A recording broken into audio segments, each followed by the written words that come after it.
After 8 official seasons on the minors, Brian O'Keefe finally got his call to the big leagues on what proved to be one of the greatest days in Mariners history. He joins us here on the Locked On Mariners podcast to talk about that, what his goals are for 2023, and a whole lot more. Let's get into it.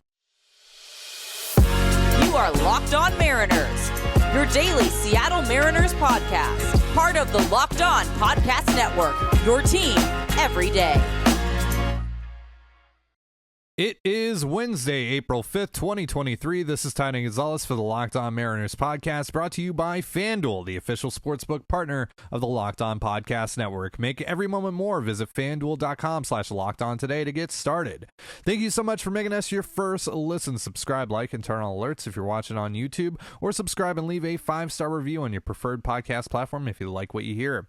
And on the show today, I'm joined by Mariners catcher Brian O'Keefe, who's currently playing at AAA Tacoma. The day before we recorded this interview, he was coming off a massive day against Oklahoma City. We talk about that, and then he tells us a never-before-told story about Cal Raleigh just moments before he ended the Mariners' postseason drought on O'Keefe's first night in the majors. Really fun stuff. I hope you enjoy it just as much as I did. Here's the full conversation. I'm joined now by Mariners catcher Brian O'Keefe, who absolutely raked against Oklahoma City on Sunday, 4 for 4 with a couple bombs and a double for the Rainiers in their third game of the year. 5 runs driven in. Brian, thank you so much for hopping on here with me. You just heard me read off the numbers here. Incredible stuff. Take us through your day on Sunday. Yeah, it's one of the special ones, Obviously, you're going to have some games like that throughout the course of the year, and I think that was my second game of the season being played, and to have it that early was pretty fun, pretty cool, and definitely one to get on getaway day makes it a little bit better. A win would have really put the icing on the cake, but overall, it was a pretty good day yesterday. I don't know. I just it was one of those things where even in the cages earlier in the day, I just felt like I was ready to go. Felt like I was seeing things well and got some pitches to do damage with early. And once I got the first one, it was kind of like I could kind of feel that snowball effect on. You had the first one and the second one. And then I was like, by the time I came up for my third at bat, I think it was already the fourth inning. By the time I came up for my fourth at bat, we were on them early. And just got a good pitch to hit and didn't miss it. And then after that, the last double I thought that would have been enough to finish the game off for us, but unfortunately we lost late.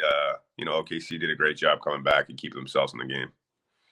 So what goes into having a day like that? Like, did you eat anything different? Did you sleep any different? Like what do you got going on there, man? What brought you to? I mean, you got on base 5 times, man. Like, that's incredible. Like, no matter what level you're playing at, 5 times in one game on base, that's insane. Yeah, I think it was funny. I actually slept terribly the night before. Of course. Awful. I think I tossed and turned. I think it was about 2:30 when I finally was able to kind of calm myself down and fall asleep. But I didn't read our group message before the game. I figured we'd have breakfast, for the 2:00 start. So I didn't stop and get breakfast. And we were having Chipotle, and I was like, I can't do Chipotle for breakfast. So I just had 3 bowls of Frosted Flakes, and it was funny. Our strength coach came up to me. He was like, hey, maybe we should start mixing in cereal in the mornings. There we go. So is Frosted Flakes your preferred cereal, or like let's do some cereal rankings here? Why not? Frosted Flakes is definitely up there. All right, nice. But it was what best option in the clubhouse, so I went with the Frosted Flakes. Gotcha. So I want to take it back to this past year. You wrap up the AAA season on September 24th. Seems like you're ready for the off season, but then Kurt Casale goes on the paternity list, and Cal Raleigh's dealing with the thumb injury, and boom, here comes your first call up to the major league level. And lo and behold, you arrive on one of the greatest days of Mariners history, the night they ended the drought, of course. Could you tell us what that whole experience was like for you that day? Because it had to be crazy, right? Yes, it was very crazy. When I found out I was getting the call, the short version of it was, I think, about 11:30 in Arizona. So all my family's back on the East Coast. Try and call them. They don't answer. Finally get a hold of them. My wife beat me out to Seattle. She flew first thing out in the morning because we had a hurricane coming in Raleigh. So she got on an airplane. She beat me out to Seattle. Mom and Dad got out there. And I was delayed coming out of Arizona, delayed coming into Seattle. So I didn't get everything was very rushed for me. And obviously with the magnitude of the day, and I knew what was at stake and coming up Right. and you know what it meant if we won. So, you know, everything was felt really rushed. I got over to the ballpark, and you could already feel the buzz. You could see people outside as I was pulling up to the ballpark. You could feel the buzz, you could feel the energy, and walking into the clubhouse, you could feel right away, like, okay, like this is really cool. Like I'm here, and it's a really special day. And just being a part of that was awesome. It was really really special. I mean, we all joked. They all joked with me. They were like, "This is what we do every day in the big leagues."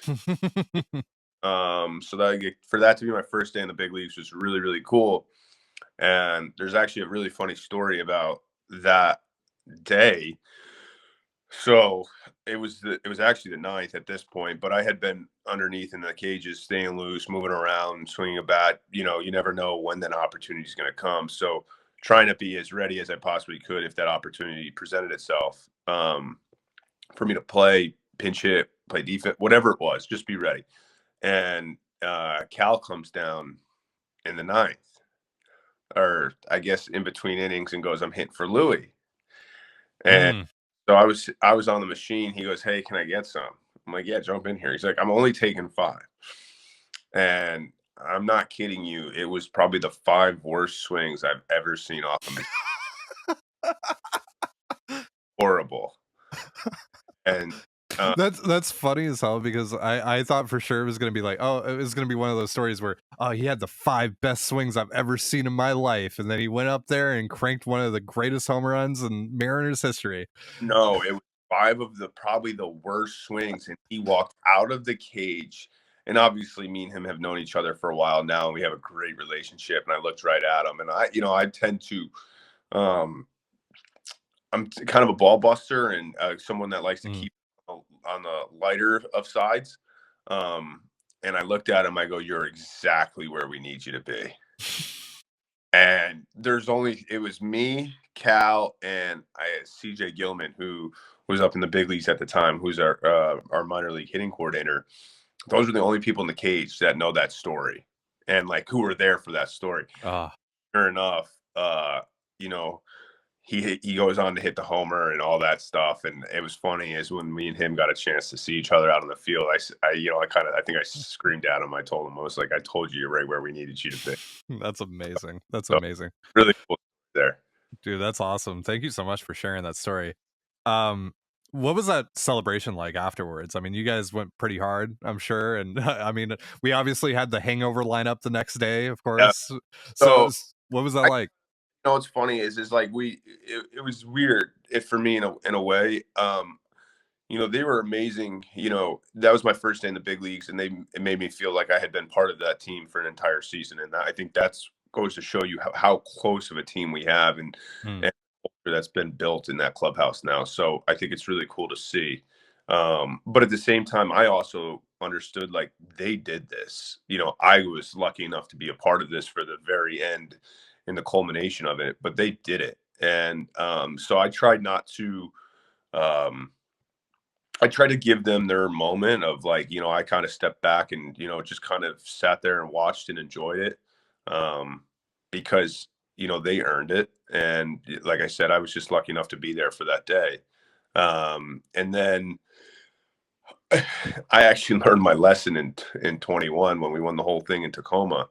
Um, when we celebrated and we really celebrated when we won that whole thing in 21. And I knew there was probably a good chance that I was probably playing the following day because of the fact that we had clinched. So, you know, I enjoyed it. I celebrated with them, but I made sure that, you know, okay, it's time for me to get back to the hotel. Let me get a good night's sleep. Let me try and keep this as regularly as possible. Obviously, have there with a good chance of me having my debut the following day. So I Mm. didn't want to go crazy and wake up the next morning feeling hungover. It's a good plan. It's a good plan for sure. I remember that game that you played in, and I remember you getting a pretty nice pop out of the crowd and from your teammates when you got your first major league hit. What was that whole experience like? Surreal in a lot of ways. I think that it, to get a standing ovation from a sellout ballpark on my first hit, I think it was just kind of like the icing on the cake. And Mm. for a lot of people that don't know, it took me a very, very, very long time to get to the big leagues, and I'm very proud of how long that I've been able to play this game at a high level, and then have the opportunity to do that and get the base hit. Um, and I think to see the support from the team and the fans, was something I'll never forget. I think in the post game interview, you can hear me kind of get choked up a little bit talking about it with my family, and having them there and things like that, because it's not, look, we're the ones that go out there and play, but at the end of the day, there's so many people that help us get to where we are, whether it's family, whether it's friends, whether it's coaches, whether it's training staff, whether it's performance staff. There's so many people that go involved, and especially on the family side, the personal aspect. I mean, my mom, dad, brother, wife, they've been part of that journey as long as I've been doing it. So, without them, without the support of those people, and, there's so many tough times coming up through the minor leagues, and, you're away from your family, you're away from friends, you're hitting 201 in July, and, it's in the middle of the Midwest League. It's, it can get lonely at times. So to have them Mm. there, obviously it's really special. So did you guys get a chance to celebrate after that game, you and your parents and your wife? Yeah, we did. It was really cool. My wife's mom and stepdad came up. They flew all the way up Nice. Seattle. My brother flew in, so it was really cool, and to have all those people there. So we were able to go out and have a nice dinner afterwards, and my agent flew in, and so it was really, really nice to celebrate that. More from my conversation with Brian O'Keefe in just a moment, but real quick, a reminder, this episode of Locked On Mariners is brought to you by FanDuel. The NBA playoffs are almost here, and now is the perfect time to download FanDuel, America's #1 sportsbook, because new customers get a no-sweat first bet up to $1,000. That's bonus bets back if your first bet doesn't win. Just download the FanDuel Sportsbook app. It's safe, secure, and super easy to use. Then you can bet on everything from the money line to point scores and threes drained. Plus, FanDuel even lets you combine your bets for a chance at a bigger payout with a same-game parlay. So don't miss the chance to get your no-sweat first bet up to $1,000 in bonus bets when you go to FanDuel.com/LockedOn. That's FanDuel.com/LOCKEDON to learn more. Make every moment more with FanDuel, an official sports betting partner of the NBA. So you talked about your longevity in the league. I mean, I think this is officially your 9th season in professional baseball because of the COVID year. Um, you've gotten a taste of the major leagues like we talked about, and right now, you kind of seem to be at the front of the line at your position to get a promotion if someone at the major league level in Seattle either doesn't perform or unfortunately gets hurt. So what's your mindset like right now, and what are your goals this year? I think coming off of last year, obviously I had the hand surgery early in the year, and I didn't get to I felt like I kind of had a down year. And this off season I really went to work, really got after it, and I came into camp probably in the best shape, probably the most well prepared I've ever been in, ready to go.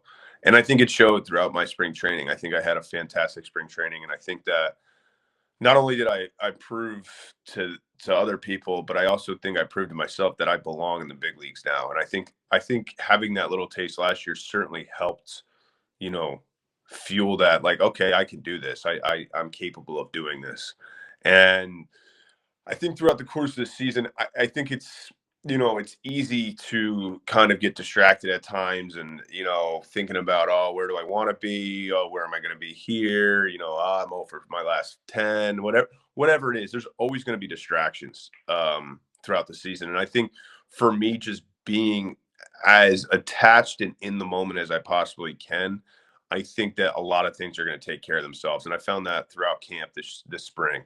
And I probably had the best stretch of baseball I've had in a very long time. And I think it was due to the fact that, I didn't worry about, oh, am I going to be in camp tomorrow? Am I going to, when am I going to get optioned? Am I going to get optioned? Am I going to make the team? None of those thoughts were going. My thought every day was coming to the yard and going, okay, I may have one opportunity today to pinch hit late. I may start to whatever it is. Like, I'm going to be fully just where my feet are. And a lot of those things took care of themselves. And I think for personal goals, obviously, I would love to, I don't put numbers on things, because I think when you start putting numbers on I want to hit 20 homers, you start chasing those numbers, and you leave what has made you successful. I think for me personally, obviously, I would like to spend as much possible time as I can in the big leagues, and I want to help the team up in Seattle win a World Series. That's our goal. We didn't shy away from it in camp. We talked about it, and I think it's really cool to see the maturation and how far we've come in the last 2-3 years that I've been there, where that is the standard now. Like last year, it was like, let's end the drought. Let's get to the playoffs. Bring playoff baseball back to Seattle, and all those boxes got checked. But I think now we want to take that next step forward, and I think we are good enough to win a World Series this year at some point. Tell us a bit about the pitching staff you're working with this year in Tacoma. Guys like Darren McCacken and Taylor Dollar. It's a really interesting staff. What's been your feel so far for those guys? I've known D-Mac. I've caught D-Mac now, I think, 3 years? Yeah. I mean, he's fantastic. You know what you're going to get every single time the guy touches the mound, which is, he knows exactly. He's been great. Dollard actually threw yesterday. I know he only threw 2 innings, kind of building back up, but his stuff impressed me. I didn't know he had, I'd seen him in bullpens and stuff like that, but to watch him kind of flip it into another gear when he got to the mound was really cool. And then you got guys like Easton McGee, who, I got to know throughout camp, who threw the ball really well the other night. And then you got Tommy Malone, who's been doing this for a very long time at a very high level and is very successful at what he does. There's a reason he's been pitching for as long as he has. So to have Tommy kind of as that veteran presence on the pitching staff for some of these guys to lean on, especially the starters, I think it's huge. I'm sure at some point he'll probably be up in the big leagues, get announced for us this year. And then our bullpen's loaded with talent. I think there's a lot of talent in our bullpen, whether it's, Topa had a great camp. I think you'll see him up in the big leagues at some point this year. Chef has made that transition from a starter to a reliever. I think, once he kind of finds his groove down there, I think he'll be a huge weapon. Riley O'Brien threw unbelievable in camp this year and looked really sharp the other night when he threw.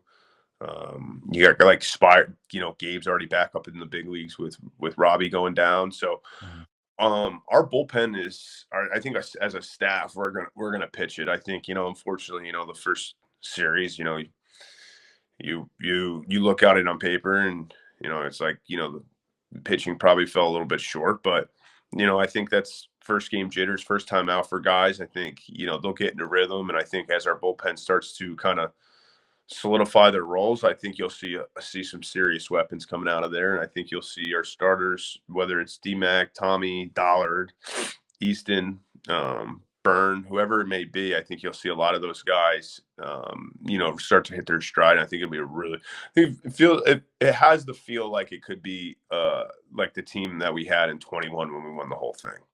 This episode of the Locked On Mariners podcast is brought to you by Ultimate Baseball GM. Ever dreamed of becoming an MLB GM and managing your professional baseball franchise? Well, your dream can come true, and this game is definitely for you. Manage every strategic aspect of your team, play through the season, and lead your team to glory. You're responsible for hiring the right coaches and staff, managing team finances, scouting and drafting players, managing difficult personalities, navigating your franchise through free agency, and all the ups and downs of a season. All this in a challenging and realistic game world. Ultimate Baseball GM is completely free and playable offline. Play on the go, as you want and when you want. It's basically the Jerry Dipoto simulator. So instead of saying Chills Dipoto did it again, you can now say Chills I did it again. Download it now, and Locked On Mariners listeners get a 100% free boost to their franchise when using the promo code Locked On in the game store. So make sure to check it out. To download the game, just visit ProBaseballGM.com, scan the code, or look it up on the app stores. That's ProBaseballGM.com. Ultimate Baseball GM. Start your dynasty today. So I'm curious, what's a typical day like in minor league baseball, and how does it differ, if at all, from your experience in the majors? Um, there's really not a ton of difference. I would say in the big leagues, there's more meetings. There's just more. You get more information up in the big leagues, so the attention to detail and um, some of the meetings that we have are, there's a little bit more up there, but for the most part, it's pretty similar. I mean, we're as a catcher, when the series starts, I'll probably head in around at first, let's say we're playing at 7 for the first game of the series. I'll probably head in around noon, get in, watch video, kind of go through their hitters, kind of start to get a game plan together. And then from there, it's pretty normal. You got cages, BP, stretch times, guys will lift, um, pregame meals, and then, we go out and play. When we're done, we hang out in the training room, get food, and get ready again to do it all again tomorrow. Minor league baseball obviously provides a lot of great stories, and there's a ton of camaraderie, within those clubhouses. What's a favorite minor league story that you've experienced in your, near decade now worth of time down in the minors? No one's ever asked me that question. That's a really good question.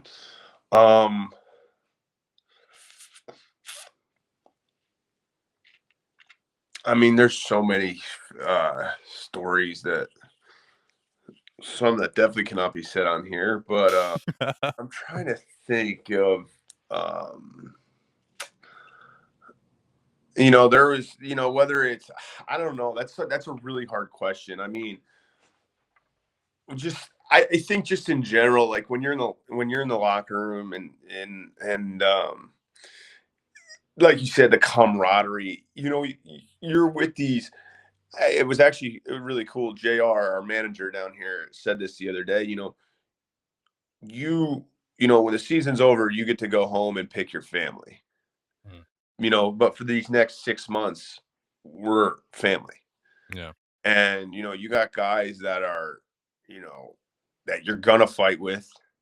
You got guys that you're going to laugh with. You got guys that you're going to, some guys, there's tears of laughter, guys' careers end, there's tears of sorrow there. But, it's a family. It really is. And in the locker room, that's, there's nothing better than, I think, everyone kind of says it, but until you get towards the end of your career and you're getting ready to hang it up, you don't really realize it. But like, those are the things that you miss the most. Those are, you come in the locker room and, that's to start the day. Everyone's smiling, everyone's busting balls and having a good time. So I don't know if I could pick one story. I would really have to think about it in the locker room. But other than that, I couldn't pick one story. It would be tough. I'd have to really think.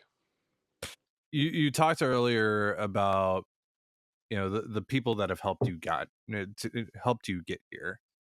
Who's someone though that you have met along the journey that has had a great impact on your life or career? Player?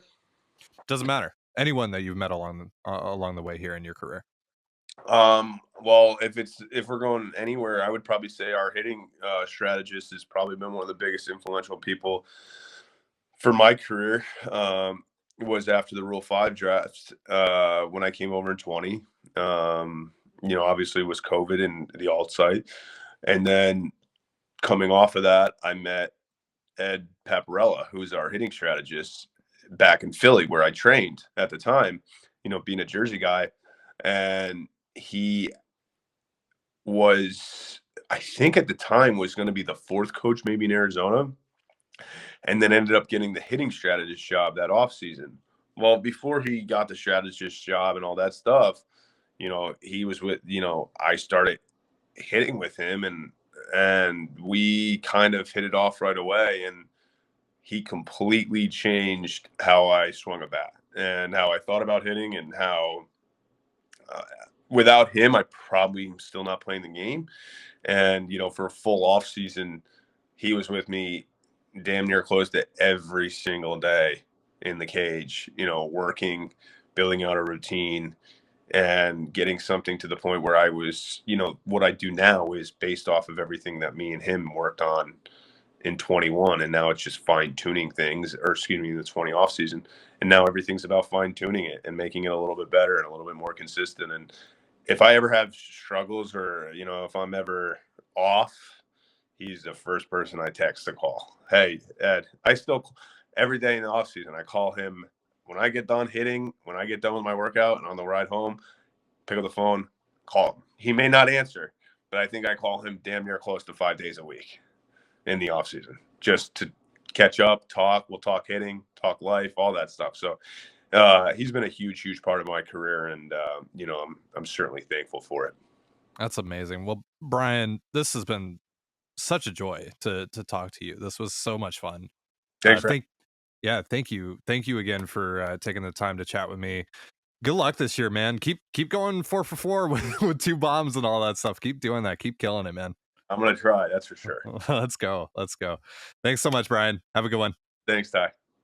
That's going to do it for our show. Thank you so much for joining us here on the Locked On Mariners podcast. I've been your host, Ty Dane Gonzalez. Be sure to give us a follow on Twitter at @LO_Mariners. You can follow me at Dane Gonzalez. It's DaneGNZLZ. And my co-host, Colby, at CPAT11. That's CPAT11. Follow us on Instagram and TikTok as well at Locked On Mariners. That's Locked On Mariners, one word. You can also find all that stuff in the description of this episode. And thank you again for making us your first listen. Now for your second listen, check out Locked On Fantasy Baseball. Win your league by listening to Matt and Dom every day as they bring you the best fantasy draft strategies. It's free and available wherever you get your podcasts, just like us, part of the Locked On Podcast Network, your team every day. And with that, have yourself a beautiful baseball day, and we'll see you tomorrow. Peace.